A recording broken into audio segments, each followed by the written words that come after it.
Patient আগের চেয়ে better আছেন।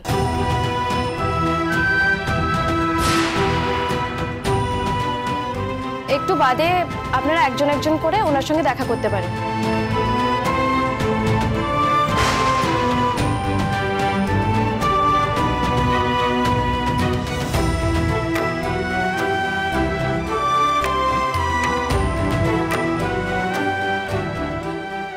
চলো চলো সবাই পার্বতীকে দেখে আসে। চল চল চল চল।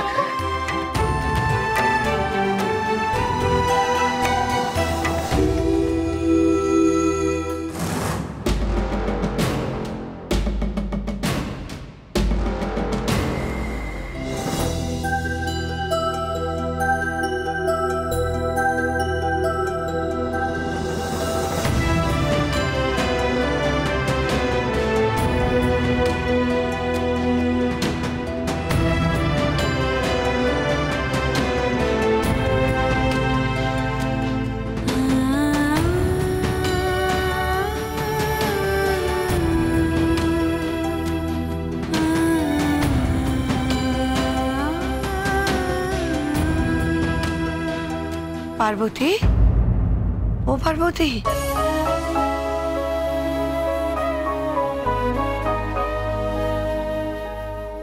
কেমন আছিস?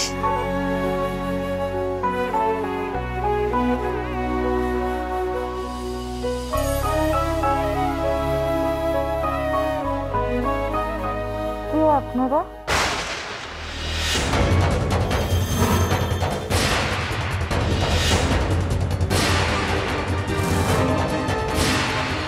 কে আপনারা মানে? কি রে দেব, ও আমাদের চিনতে পারছে না? ও পার্বতী, পার্বতী আমাকে চিনতে পারছিস না? আমি মামুনি রে। পার্বতী দেখ আমরা সবাই এসেছি, আমি বাবা, আমাকে চিনতে পারছিস না? দাঁড়া দাঁড়া দেখি আমাকে চিনতে পারি কিনা দেখি। কিরে চৌকিদার, জেঠুকে তো তুই ভুলতে পারবি না, কারণ জেঠুর সিগারেট খাওয়া যে তুই ছাড়িয়েছিলিস, মনে আছে? আমি খেলা আর ও জুজু। তুমি আমাদের চিনতে পারছো না পার্বতী দিদি? কি রে পার্বতী, তোর দিদি ভাইকেও মনে পড়ছে না? বৌদি ভাইকে চিনতে পারছিস না তুই?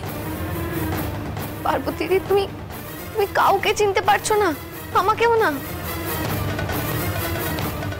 আয়ুষ, আয়ুষ ডাক্তারবাবু কোথায় গেলেন রে? ও তো আমাদের কাউকে চিনতে পারছে না, ওর বোধহয় স্মৃতি শক্তিটাই নষ্ট হয়ে গেল।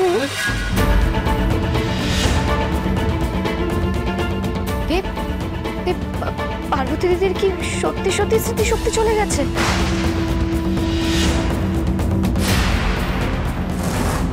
যাক, নাই মামার থেকে কানা মামা ভালো। মরেনি, কিন্তু স্মৃতিশক্তি চলে গেছে। এই বা কম কি?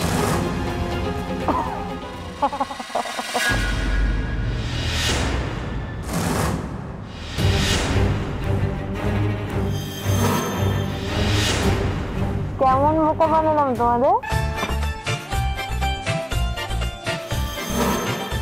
এটা একটা ইয়ার্কি মারার মতো ব্যাপার হলো।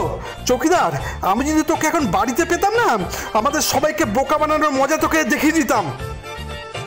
সত্যি তুই কি রে, আমরা কতটা ভয় পেয়ে গেছিলাম তুই জানিস? পেটে পেটে খালি তোমার দুষ্টু বুদ্ধি না? নেহা, তুই হসপিটালে আছিস, সেই জন্য মারতে পারবো না, কিন্তু বকতে পারবো, বুঝেছিস? কি শয়তান মেয়ে রে বাবা, এইভাবে নাটক করলো সবার সাথে। ঠিক আছে, বকাটা দিয়ে রইল, তুই সেরে ওঠ, তারপর আচ্ছা সে বকে দেবো। একদম। হ্যাঁ রে পার্বতী, তোর গুলি লাগলো কি করে রে?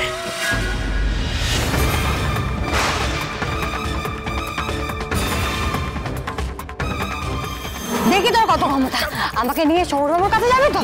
সৌরভের কোনো ক্ষতি করতে হলে আমার লাশের উপর দিয়ে যেতে হবে তোকে। পার্বতী,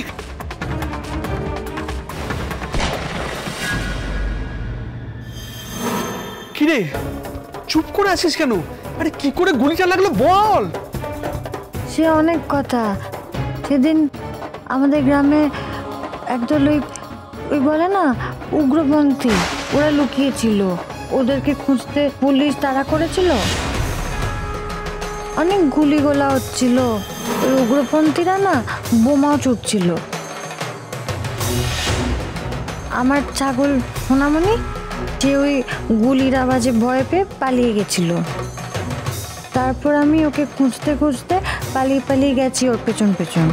হঠাৎ করে দেখি আমার বুকে না একটা গুলি এসে লাগলো।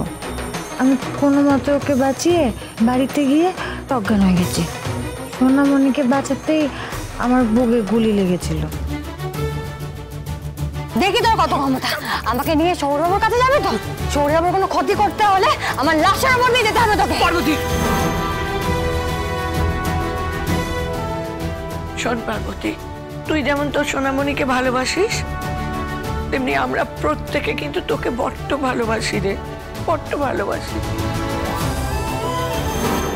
তুই এরকম ঝুঁকির কাজ আর কখনো করবি না। আমরা কতটা ভয় পেয়ে গিয়েছিলাম, কতটা টেনশনে ছিলাম, তুই জানিস না রে মা। তোমাদের অনেক কষ্ট দিয়ে ফেলেছি না? তোমাদের দুশ্চিন্তায় ফেলে দিয়েছিলাম, তার জন্য আমাকে ক্ষমা করে দাও। ক্ষমা তোকে করতে পারি, কিন্তু একটা শর্তে। আমরা ঠিক যেমন যেমন বলবো তোকে তেমন ভাবে চলতে হবে, বুঝেছিস? শ্যামপুকুরের মতো ডেঞ্জারাস জায়গা তোমাকে আর ফিরে যেতে হবে না। কি আমি ঠিক বলছি তো? হ্যাঁ, একদম একদমই ঠিক বলেছো। ওখানে যাওয়ার আর কোনো প্রশ্নই আসছে না। পার্বতী এখন থেকে আমাদের বাড়িতেই থাকবে।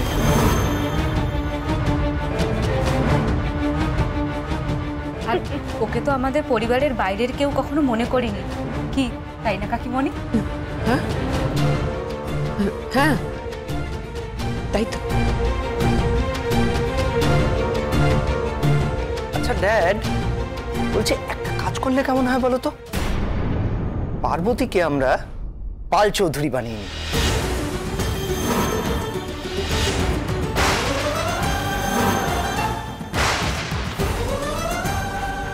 তাহলেই ও আমাদের পরিবারের একজন হয়ে যাবে। পার্বতী পাল চৌধুরী কেমন? এই নাও পার্বতী।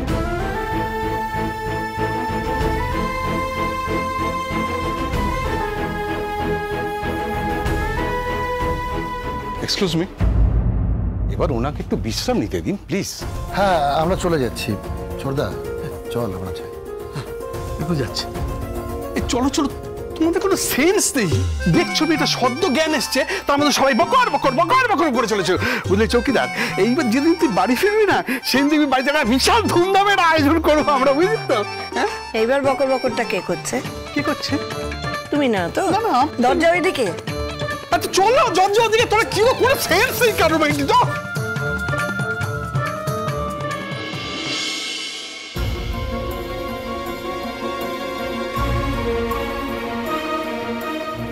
সাবধানে থেকো। আমরা এখন আসি, কেমন?